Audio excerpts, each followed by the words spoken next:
기도하겠습니다. 거룩하신 하나님, 주님의 은혜와 사랑을 아버지 하나님께 감사합니다.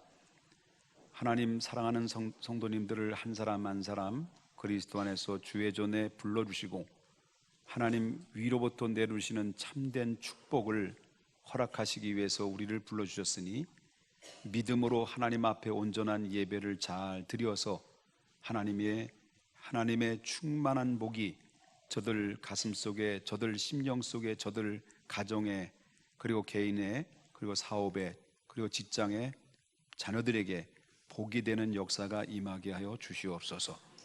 이 시간 하나님 말씀 듣고자 합니다. 겸손히 주의 말씀 들을 때 그 말씀 한 말씀 한 말씀이 하나님의 음성으로 들려지게 해주시고 믿음으로 받아 화가 변하여 복 있는 하나님의 사람들이 되게 하여 주옵소서. 그리스도 예수님의 이름으로 기도 올리옵나이다. 아멘. 우리 한번 좌우 옆분과 인사 나누십시다. 결실의 계절입니다. 전도의 열매를 맺으십시다. 오늘은 지난주에 이어서 로마서의 말씀을 계속해서 증거하려고 하는데 제목은 민족 구원을 향한 눈물이라는 제목을 가지고 함께 은혜를 나누고자 합니다. 우리는 지금까지 로마서 1장부터 8장까지의 말씀을 들었습니다. 특별히 바울 사도는 로마서 8장의 서두에서 이렇게 이야기를 합니다.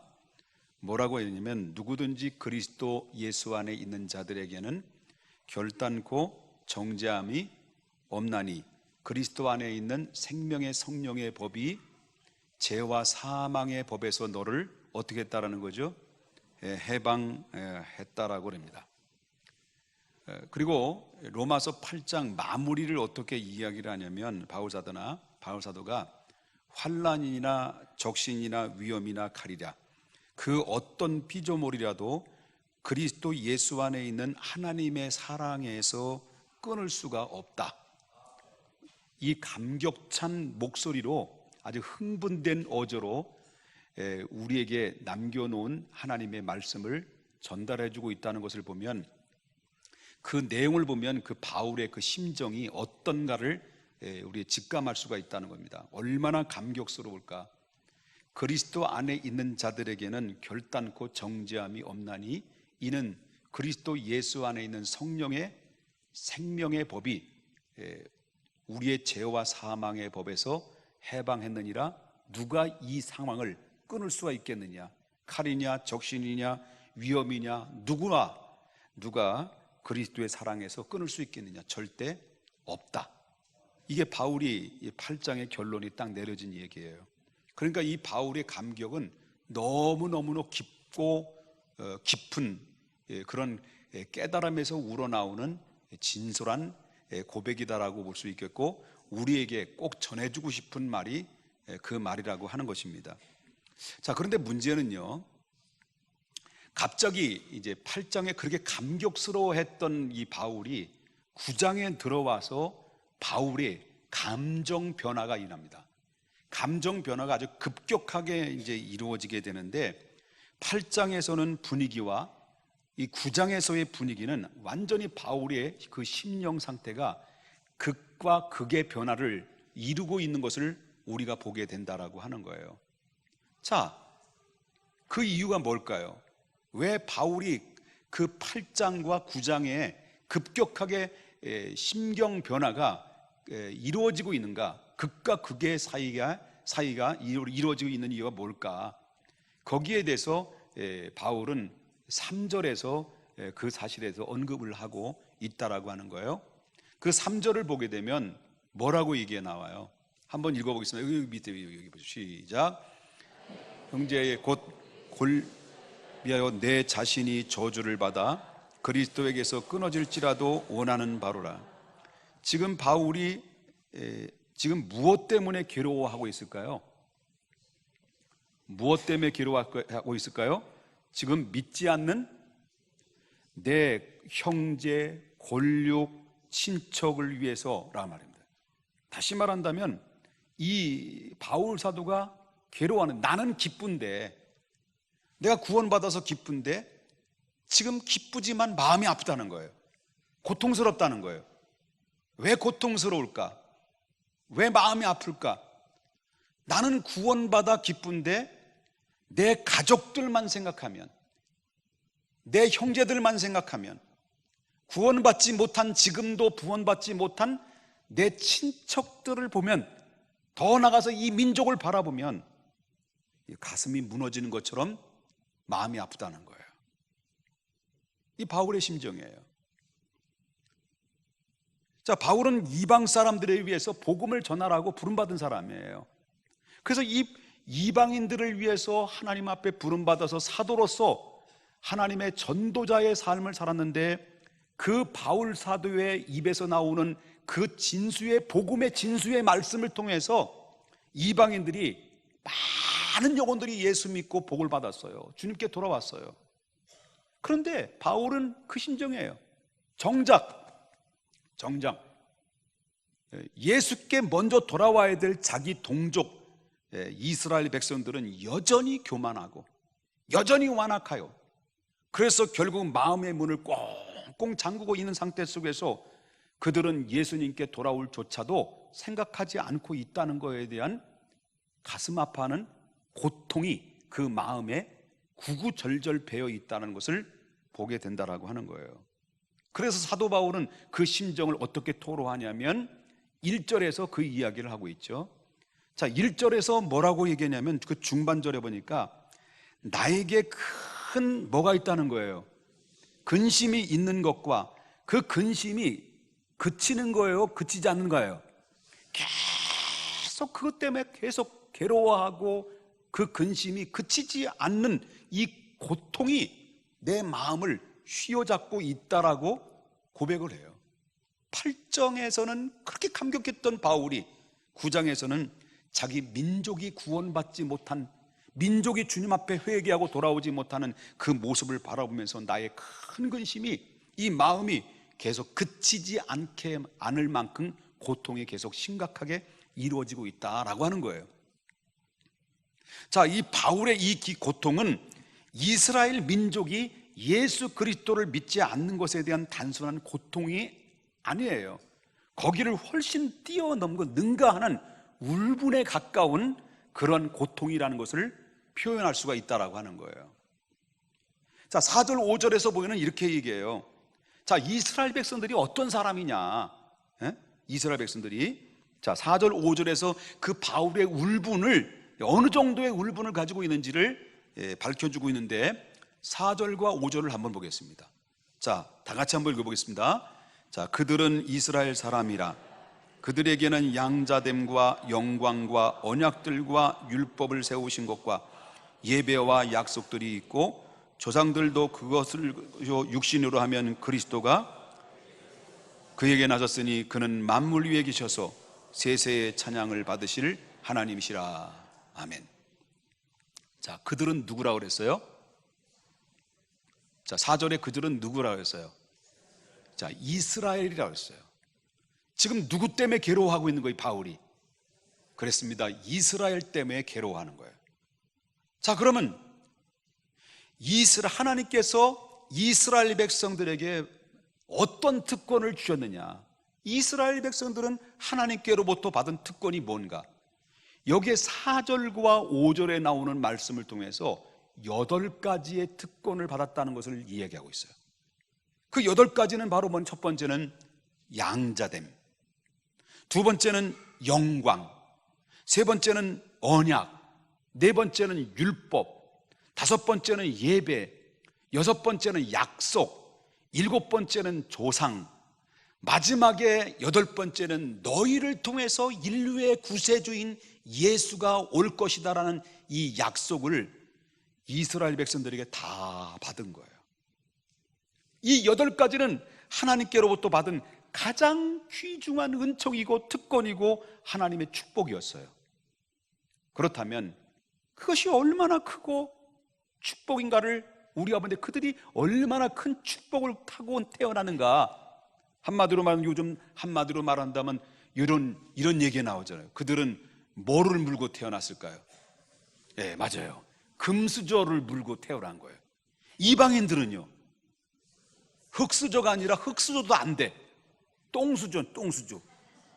한마디로 말한다면 그 이스라엘과 이방인들의 차이는 그만큼 특권을 가지고 하나님이 선택해서 이스라엘을 통해서 온 인류를 구원시키려고 하는 하나님의 거룩하신 뜻을 통해서 먼저 수많은 민족 중에서 이스라엘을 특별히 택한 거예요. 그들이 민족이 잘났거나 또 빼어난 그런 민족성을 가지고 있거나 그러기 때문에 택하는 것이 아니라는 거예요.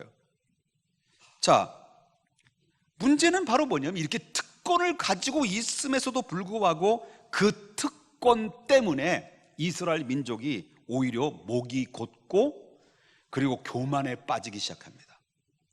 그 교만이 얼마나 무섭게 돌변하게 되냐면 이 이스라엘 백성들이 그 특권을 가지면서 그 특권 때문에 교만한 것 때문에 결국에는 하나님의 아들 예수가 코앞에 왔는데도 불구하고 알아보지 못하고 예수님을 핍박하고 그리고 마침내는 예수님을 십자가에 처형시킨 사람들이 누구라는 거예요?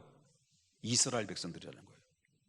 교만의 눈이 막혀버리니까 인류의 구세주이고 하나님이 약속된 너의 후손으로 오실 메시아가 올 거다라는 것을 조차도 저들은 알아보지 못하고 귀가 있어도 듣지 못하고 오히려 파괴하고 예수님을 처형시키는 그런 엄청난 죄를 지고 말았다는 거예요. 그럼에도 불구하고 회개의 칸은커녕 계속해서 그들은 복음을 거부하였고 교회를 핍박하였고 복음의 해방꾼이 되어 있는 이 자기 민족을 바라보니까 바울은 고통스럽지 않을 수가 없는 거예요. 너무 고통스러운 거예요. 예를 들어서 이거예요. 어떤 사람이 예수를 믿었어요. 예수를 믿으니까 너무 좋은 거예요. 막 은혜 받으니까 막 기쁜 거예요. 막 구름만 봐도 꼭 예수님이 오실 것만 같아요. 그럼 목사님 얼굴만 봐도 꼭 뒤에서 누가 천군과 천사가 날개를 피고 막 목사님을 보호해주는 환상의 착각도 막 생겨요. 막 너무너무 좋으니까요.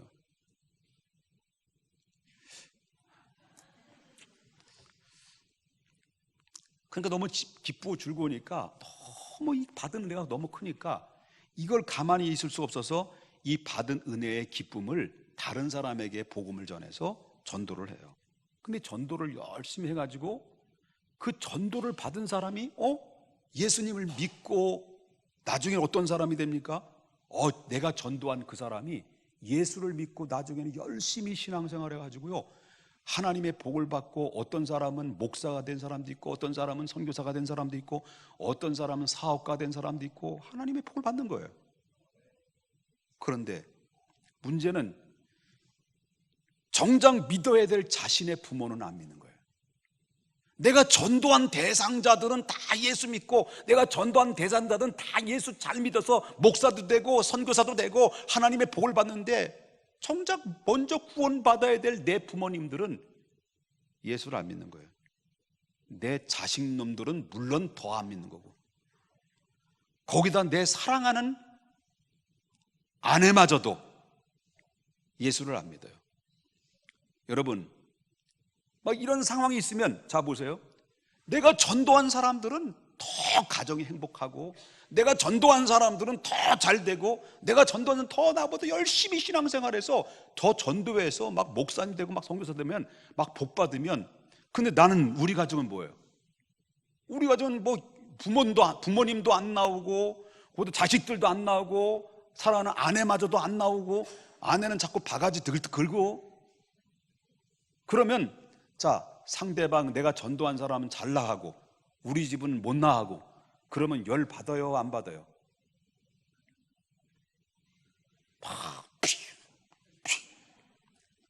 막 처음에는 막 전도해가지고 기뻤는데 이 전도한 사람이 잘 되고 우리 집은 예수 믿으라고 그렇게 얘기했는데도 말 더럽게도 말을 안 듣고 미안합니다. 이게 무식한 말을 튀어나와서 참 문제예요.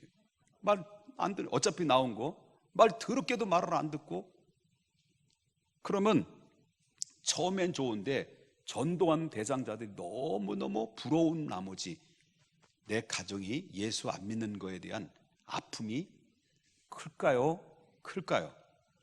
큰 거예요. 어떤 사람이 형편이 어려워요.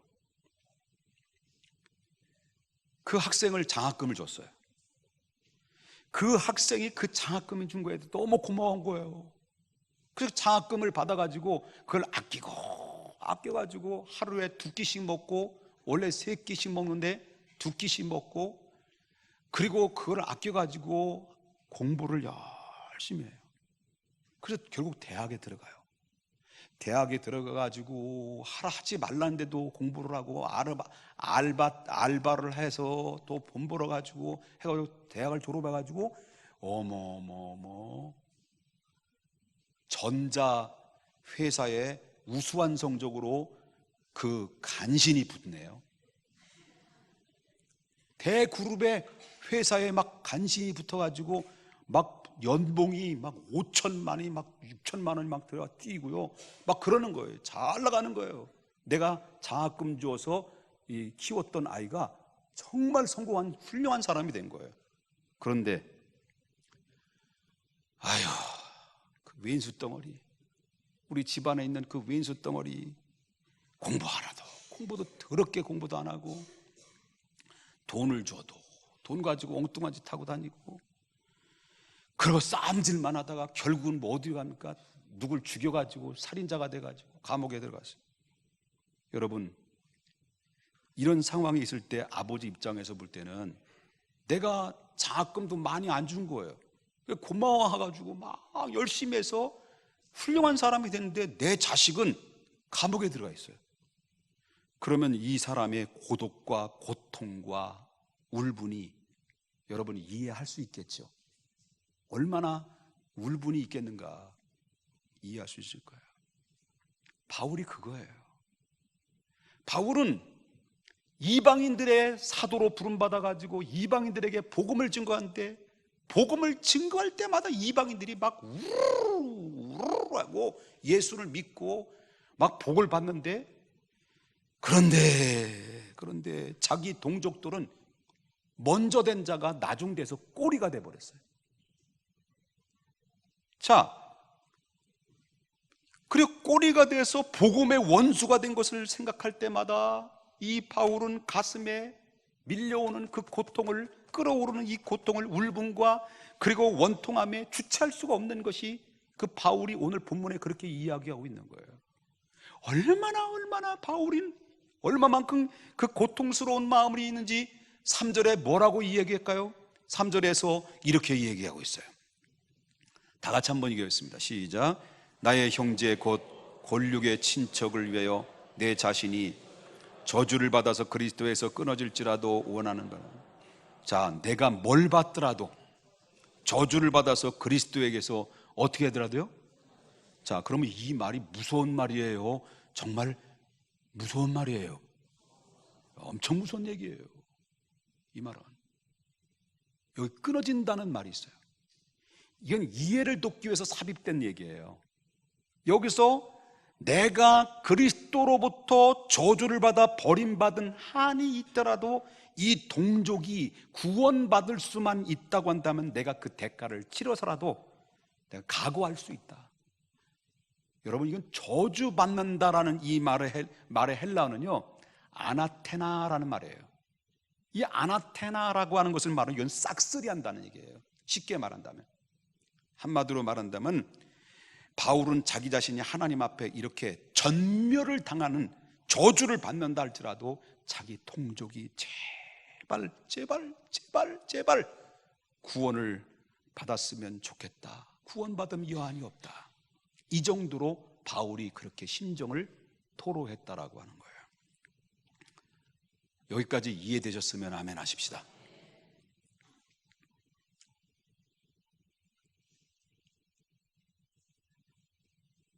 자, 우리는 여태까지 이 말씀을 들은 것을 통해서 우리가 교훈받아야 될 딱 2가지가 있어요. 그중에 첫 번째는요, 우리가 구원받은 기쁨을 가진 자라고 한다면 기쁨을 가진 만큼 뭐도 수반될까요? 고통도 수반된다는 거예요. 여러분, 이해가 안 되시죠? 자, 우리가 구원은 믿음으로 값없이 주시는 하나님의 뭐라 그랬어요? 선물이라고 했어요. 아멘입니까?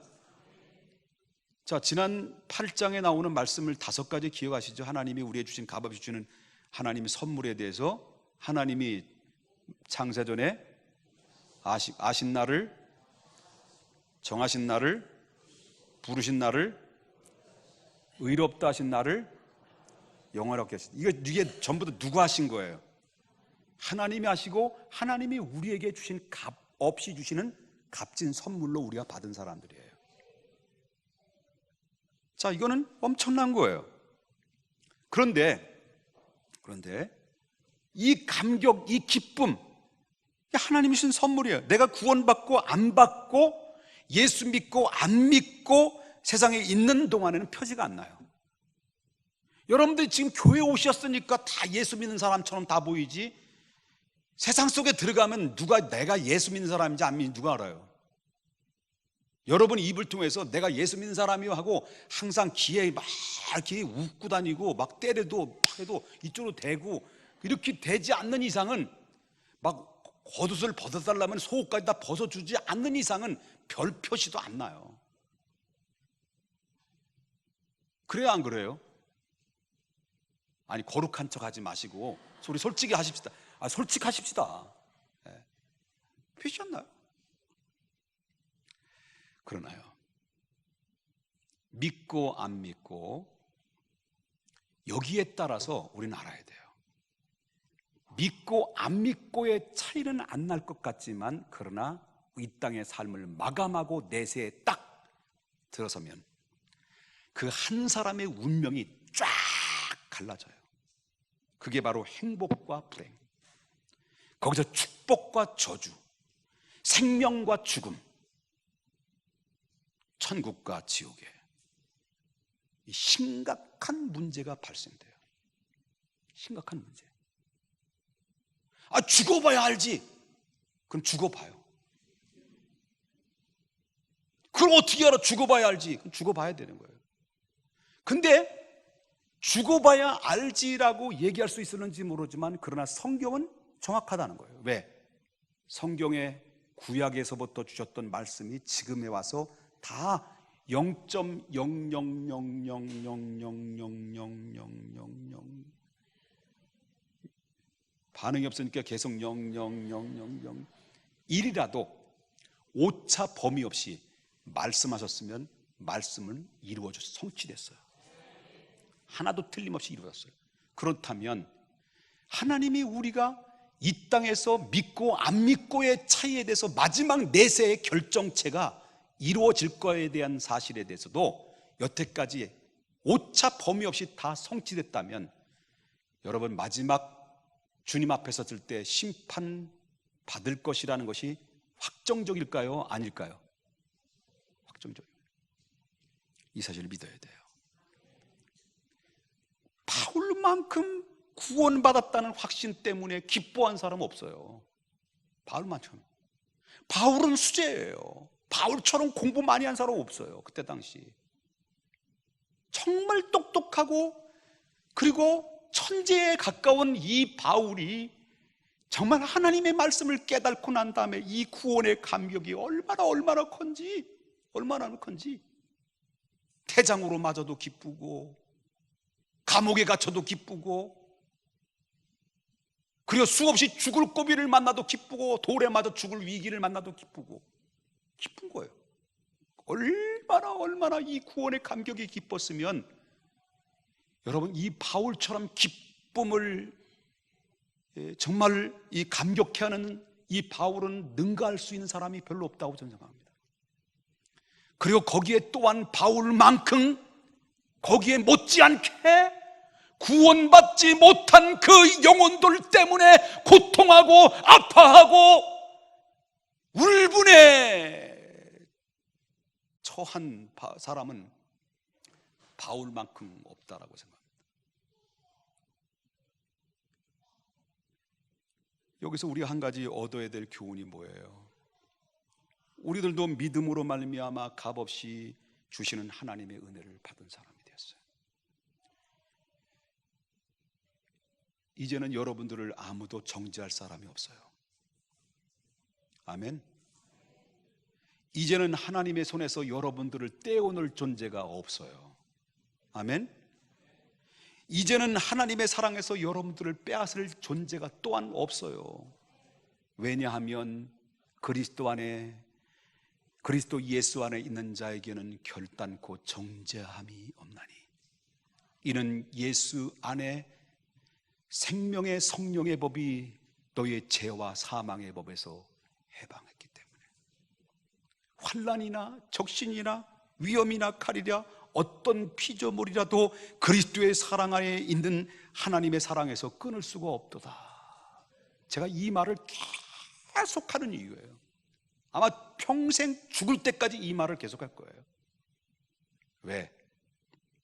이 말씀은 확실하니까. 바울은 너무너무 이 말에 감격스러운 거예요. 감격스러워서 얼마나 기쁜가. 여러분, 이 사실에 대해서 여러분 기쁩니까? 안 기쁩니까? 감격스러울까요? 안 감격스러울까요? 감격스러운 거예요. 할렐루야. 그러나 말입니다. 어디서 많이 들어본 얘기하죠? 그러나 말입니다. 여러분, 과연 이것으로 만족할 수 있을까요? 하나님, 나를 값없이 이렇게 그리스도 안에 있음으로 정죄함 받지 않고 죄와 사망의 법에서 나를 해방해 주셨고, 누구도 이 하나님의 구원에 대해서 끊을 수가 없고 하나님의 사랑에서 끊을 수 없는 이 감격을 내가 받다니,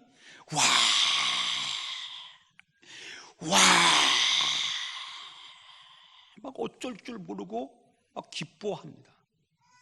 그런데 우리가 만약에 이것으로 만족한다고 한다면 과연 어떤 문제가 있을까요? 이것을 통해서 우리가 교훈 얻는 것은, 구원의 감격이 크면 클수록 뭐도 따르게 되는 거예요? 그만큼 고통도 함께 수반된다는 걸 알아야 돼요. 왜? 내가 정말 구원받아 기쁜 사람이라면, 내가 구원받은 사랑의 그 가치를 안다면 구원받지 못한 내 형제 때문에 아파하지 않을 수 있겠습니까? 구원받지 못한 내 자식놈들 때문에 아파하지 않겠습니까?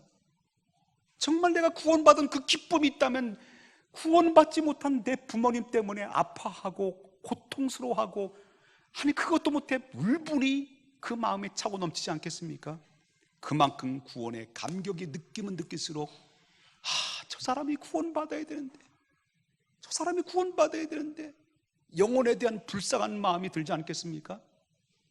정말 은혜 받은 사람이 뭡니까? 구원의 감격을 느낀 사람이 뭡니까? 구원의 은총을 제대로 느끼고 제대로 이해하는 사람이 누굽니까? 내가 구원받은 만큼 너도 구원받아야 된다는 절대적인 어떤 그러한 영혼에 대한 갈망함이 따른다는 거예요. 절대로 구원을 받지 못한 사람에 대한 무관심을 갖는다고 한다면 그 사람은 문제가 있는 거죠. 내가 구원받은 것이 너무 감격스러워서 울고, 이런 거예요. 제대로 된 은혜 받은 사람은 누구냐? 내가 구원받은 것이 너무너무 감격스러워서 울고, 아직도 구원받지 못한 사람을 생각할 때마다 그 사람을 생각하면 불쌍해서 울고, 이게 있어야 되는 거예요. 이게 있어야 제대로 은혜 받은 사람이고 제대로 구원받은 사람이에요. 이게 바울이 그거예요. 바울이 지금 그거예요. 그 심정이에요. 우리는 이 고통이 있어야 정상이에요. 이 고통이 만약에 없다면 그건 정상이 아니에요.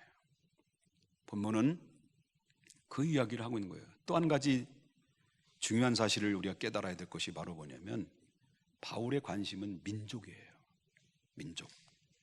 민족에 대한 관심과 기도인데요, 9장 6절을 한번 보겠습니다.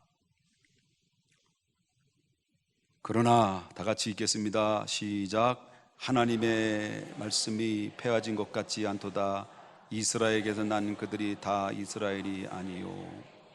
자, 여기에서 바울은 그들에 대한 희망을 포기했다는 거예요? 포기하지 않았다는 거예요? 포기하지 않았다는 거죠. 왜 그렇습니까? 오늘 6절에 보니까 그러나 막 울분이 있는 거예요. 근데 그 마음속에 확신이 가는 거예요. 그러나 하나님의 말씀이 폐해진 것 같지 않도다. 포기했다는 거예요? 안 했다는 거예요? 하지 않았다.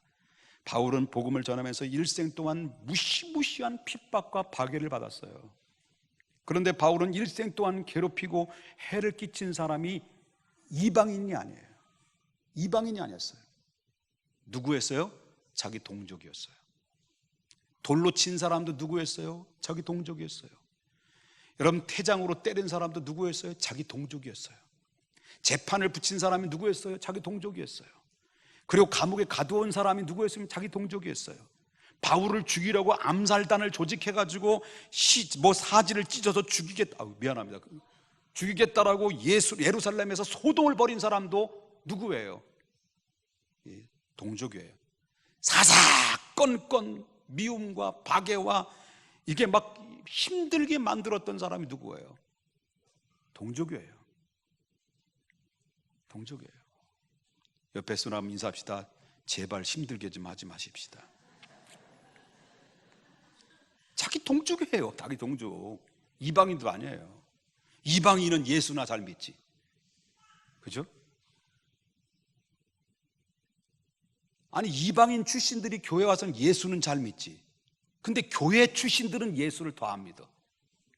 똑같은 거예요.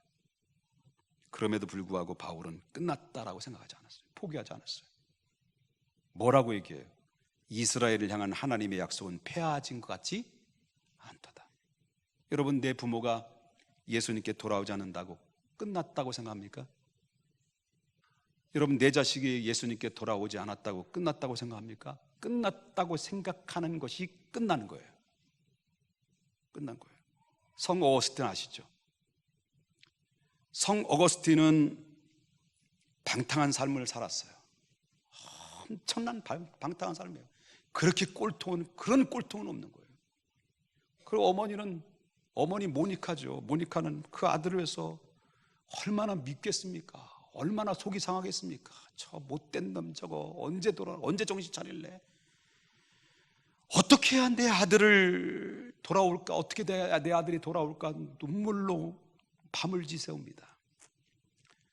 아들을 위해서 이렇게 눈물로 흘리는 어머니 모니카를 지켜보고 있었던 안드로소시 주교라는 사람이 이렇게 위로를 합니다.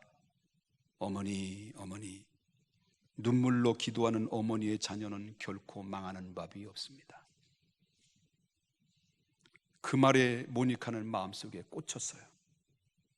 그리고 그 말씀을 붙들고 그때부터 자식을 위해서 하염없는 눈물로 하나님 앞에 기도합니다. 그래서 어머니 기도회가 참 중요합니다. 어머니 기도회 참 중요해요. 맞다고 그러잖아요. 어머니 기도가 그렇게 중요한 겁니다. 근데 하나님께서 그 어머니의 눈물 위에 그를 만져주셨어요. 결국 그 아들이 돌아옵니다. 기적처럼 돌아와요. 기적같이 돌아와요. 그래서 그 아들 성 어거스틴은 교회의 신학과 교회의 위대한 역사를 남겨놓은 큰 정말 기초석이 되는 하나님의 훌륭한 사람이 됐습니다. 하나님은 사람을 찾고 있습니다. 하나님은 훌륭한 사람을 찾는데 그 훌륭한 사람이 누구냐? 그 사람을 찾는 대상이 누구냐? 빈부귀천 그게 아닙니다. 바로 영혼을 위한 눈물이 있는 사람을 찾습니다. 이 시간 두 가지 질문이 나옵니다. 너에게 그치지 않는 고통이 있느냐? 너에게 그만큼 구원의 감격이 있다면 그 감격이 있는 만큼 그치지 않는, 구원받지 못한 자들에 대한 그치지 않는 고통이 지금 있느냐? 이 질문을 여러분에게 하고 있습니다. 그 다음에 두 번째는 너의 형제, 너의 동족을 위한 눈물이 있느냐? 이거예요. 아직도 안 믿는 사람을 보아도 가슴이 아프지 않는다면, 정말 우리는 북극의 빙산처럼 얼어붙은 이 마음을 녹여달라고 하나님 앞에 기도해야 돼요. 기도해야 돼요. 우린 나 혼자 구원받은 것으로 절대 만족할 수 없는 사람들입니다. 출세보다 더 중요한 것은 우리의 구원이에요. 성공보다 더 중요한 것은 우리의 영생입니다. 여러분, 명예보다 더 중요한 것은 하나님의 진정한 자녀가 되는 것입니다. 어떤 권세를 붙잡는 것보다도 더 중요한 것은 여러분 영혼의 소망이신 그리스도를 붙잡는 것이고 십자가를 붙잡는 것이라는 것을 믿어야 됩니다. 바로 이것이 전도요, 이것이 선교예요.